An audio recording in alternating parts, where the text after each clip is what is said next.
Само уште неколку празни кревети има во модуларната болница на инфективна клиника во Скопје. Поради исполнетост на капацитетите се приспособуваат и кожното одделение, но и Институтот за белодробни заболувања за прием на ковид пациенти во рамки на клиничкиот центар.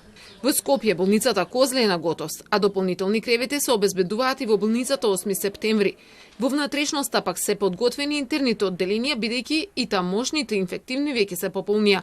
И покрај ваквата состојба, по Советот за безбедност кај председателот Стево Пендаровски, министерот за здравство Венко Филипче вели дека системот се подготвува за напливот на пациенти.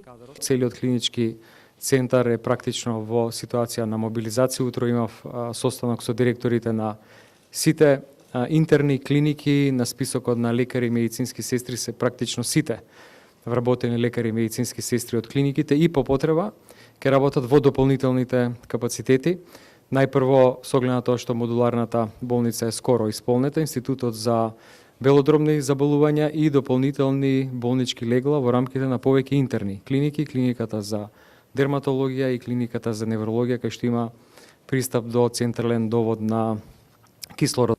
На помош сега се бараат и приватните интернисти од земјава. Во разговор за Телма, председателот на Сдруженијето на интернисти Александар Манолев вели дека клучен ќе биде утрешниот состанок кој е закажан со министерот, а на кој тие бараат да присуствува и представник на Фондот за здравство. Манолев вели дека се очекува да се зборува за деталите како би се организирале, бидејќи начелно постои расположение кај интернистите да помогнат.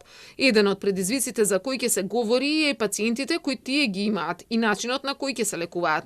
И иницијално покажа согласност. 56 интернисти се спремни да учествуваат во работата во клиниките тука во Скопје или во болниците ширум државата и да се приклучат во системот на дежурства. Инаку здравствениот систем се наоѓа во вонредна состојба. Уште од почетокот на февруари системот на ротација на сестрите и лекарите ќе продолжи и понатаму.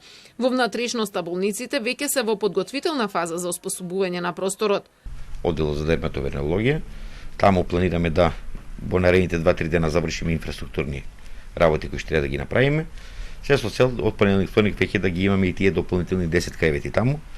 Таму е предвидено да одат полесните случаи со полесна клиничка слика, да бидат третирани таму.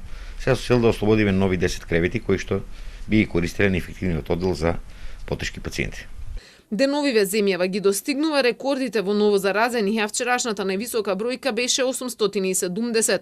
Бројот и на починати речиси секојдневно се движи околу 15, а властите причината ја гледаат токму во доаѓањето доцна на болничко лекување.